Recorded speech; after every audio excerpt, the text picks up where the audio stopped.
Ал, Хантай апай.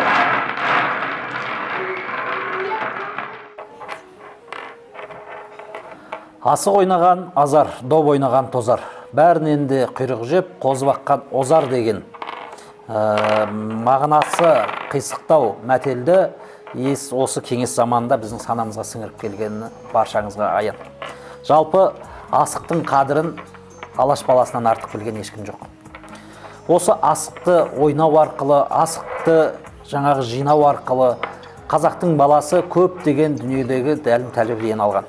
Оның ішінде асық ойнау арқылы олар түрлі жаңағы отыру, тұру сияқты гимнастикалар жасаса, жүгіру сияқты, ал оны жинау арқылы ол өзінің ең алғашқы жаңағы мал жинау, яғни болмаса бүгінгі заманның тілімен айтқанда коммерциялық тұрғыдан өзінің жаңағы кәсібін бастауды осы асық арқылы үйренген.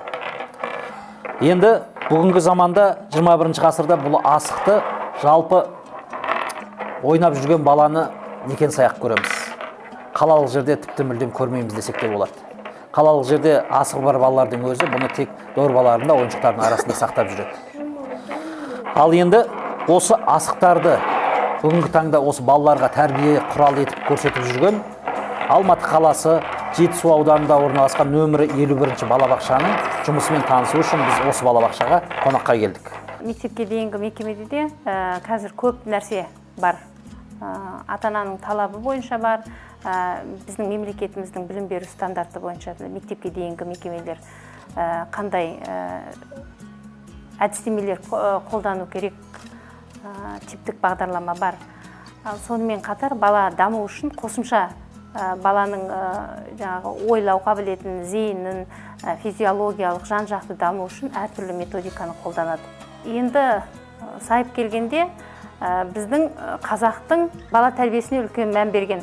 Соған байланысты біз ұлттық тәрбиеге көп мән береміз. Және де жан-жақты, алысты жақынды шетелдің, шет мемлекеттің де әртүрлі методикаларын қолданып, балалардың дамуына үлкен көңіл бөлеміз. Бізде бұрыннан қолөнерді бұрыннан бері қолданып келатырмыз. Ал енді асықты осы қала бойынша үлкен педагогикалық оқулар болды. Сол оқулар өтіп жатқан кезде өзім осы балабақшаның тәрбиешісі қатысты. 2-ші жүлделі орын алды. Денсаулық сақтау технологиясы бойынша. Сол кезде ойланып отырдым. Әртүрлі технологиялары жан-жақтан көрсетіп жатты. Сол кезде неге асықты қолданбасқа? Асық ешқандай баланың денсаулығына зиян келтірмейді.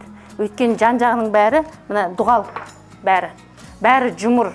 Ешқандай балаға ешқандай да кері әсерін келтірмейді деген ойға келдім. Оны санаса да болады, бала ұстаса да болады. Алақандағы әртүрлі нүктелер бар. Қалай айландырса да асық өте қолайлы.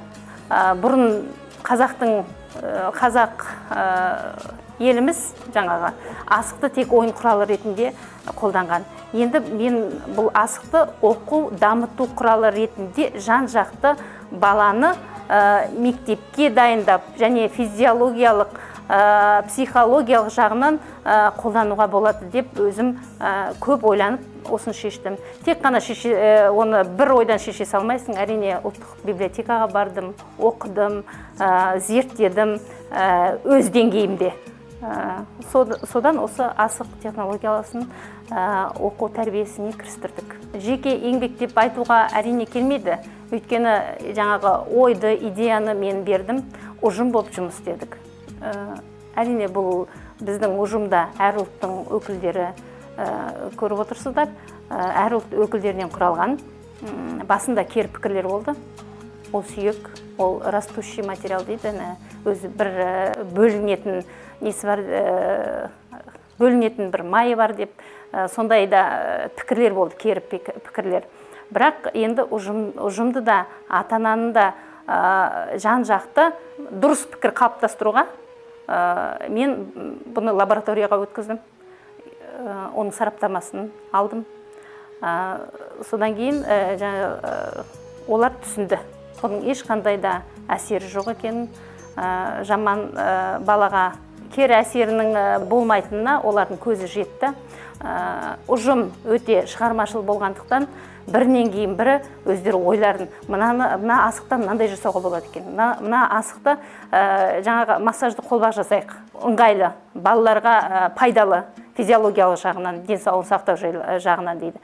Бір тәрбиеші оны жаңа жіпке өткізіп тізетін болсақ, бұл тіпті баланың көз көру қабілетін, нақтылық, мергендігін және оның түрлі түске бояп, соны өткізіп жатып, бала өзі дамиды. Сол жағынан бір тәрбиешім бұл ұжымдық жұмыс деп айтам. Әр зат өзінің жеке рөлін атқарады, жас ерекшеліктеріне байланысты. Мысалы, 2-3 жастағы балалар, 2-3 жастағы балалар мына сиқырлы шатыстырған жол ақшамен пайдаланады. Бұл жерде бала мына жүргізіп отырады.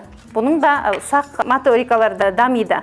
Мінекей, бұл бірінші сәбилер тобында арналған, сонымен қатар өңкей тесілген асықтарды олар жіпке өткізеді. Ол да үлкен дамудың бір рөлін атқарады. Сонымен 3-4 жастағы балалар, жаңағы үлкен балалар нетті, ол асықтың өздеріңіз білесіздер, өзіне тән өзі бөлінген жан-жақты алшы, тәйке, шік, бүк деген 4 жағы бар. Соны мына формаға битіп салып шығарудың өзі баланың ойлау қабілетін арттырады. Бұл 3-4 жастағы балаларға арналған. 4-5-6 жастарға математикадан, қазақ тілден және орыс тілден де буын, әріптер құрау оларға өте қызықты, баланың қызығы. Тек қана қиылған әріптерден гөрі бұл ұстап балалар ойнап отырып естеріне сақтайды, ұстайды, көреді, құрайды. Сол сияқты мынерде сиқырлы пирамида, бұл әр топта да бар. Бұл жерде де түсіне байланысты, және бала санды, кері, тура санау арқылы естеріне көп сақтайды. Мысалы, бұрын бізде шот болған, қазір абакус деп жатады. Мынау сол қарапайым шотты біз осы асықтан жасадық. Сонымен қатар денсаулықты сақтау технологиясы бойынша мына массажды қолбақтар бар. Қолғаптың пайдасы балалар мысалы қолына киеді. Қолына киген қолбақты ол бір-біріне, бір қолына киіп, екінші қолына кимейтін болса, бір-біріне үйкелестіру арқылы олардың алақандардағы ұсақ бөлшектері алақан жұмысы жақсарады. Ұсақ мелкий моторика дейді, ойлау қабілеті жақсарады. Сонымен қатар олар бір-біріне массаж жасайды. Өте тиімді, өте қызықты, әрі денсаулығын дамытуға көп қызмет атқарады. Сонымен қатар жаңа денсаулық сақтау жолақшалары. Ол жерде бала аяқ киіммен емес, жалаң аяқ, я болмаса нәскимен әртүрлі іздерді, кәдімгі іздер ойылып асықтармен толтырылған іздерді басу арқылы балаларды майтабандыққа қарсы және де аяғымызда, табанымызда әртүрлі денсаулықты нығайтатын, шыңдайтын нүктелеріміз бар. Сол баланың табанына батқан сайын ол денсаулығын одан ары шыңдай түседі, майтабандыққа қарсы. Сонымен қатар мынау сиқырлы дорба деп айтамыз. Бұның ішінде табиғи асықтар мен жасанды асықтар бар.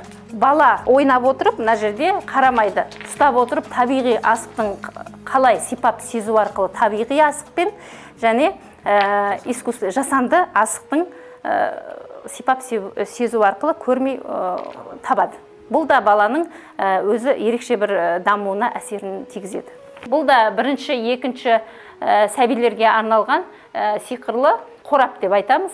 Бұл жерде де әр асықтың өзінің атқаратын рөлі бар.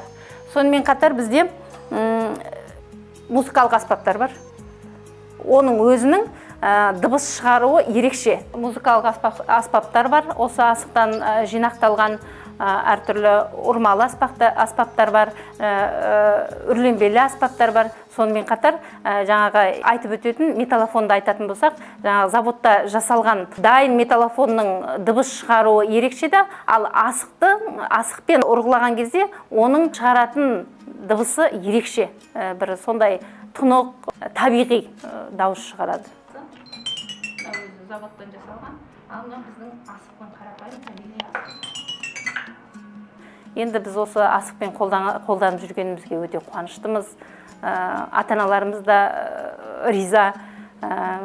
Енді қонаққа барсақ асық жинай жүреміз, ата-аналарымыз да бұған көмектеседі. Ұлттық ойын ол біздің ең бірінші бұрыннан осы балабақшаға келгеніме 2007 жылдан бері балабақшаға келіп мен қазақ тілі мұғалімі болғам.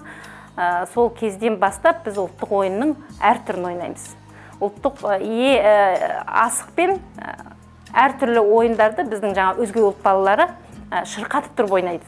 Ол жай асықты қоясап атпайды. Батырхан деген, шік бүк деген ойын бар, жаңа асық ату, ортаны тап деген асыққа қатысты ханталапай әртүрлі ойындарды жақсы ойнайды. Ол асықпен ойнаған бала, ол топпен жұмыс істей алатын бала болады. Бауырмашылдыққа кезек бір-бірін күтеді, ептілікке зейінін тұрақтандырады, ұшқырлыққа, коммерциялық ұтып алады, салады. Ол коммерциялық жағынан баланы мына қазіргі заманауи заманға тәрбиелейді. Ол өте тиімді. Балалар қуана осы бізде дене тәрбиесінің мұғалімі бар, ер кісі Мұрат Саламатович деген. Ол кісі тіпті жанын беріп осы балалармен асықтың түрлі ойынын ойнайды. Асықпен ойнаған бала қозғалады, жүгіреді, еңкейеді, түзу тұрады, отырады. Бұл жан-жақты физиологиялық дамиды. Алмас Тұяқбай, Нұрсұлтан Ескендір, білім айнасы үшін арнайы Алматыдан.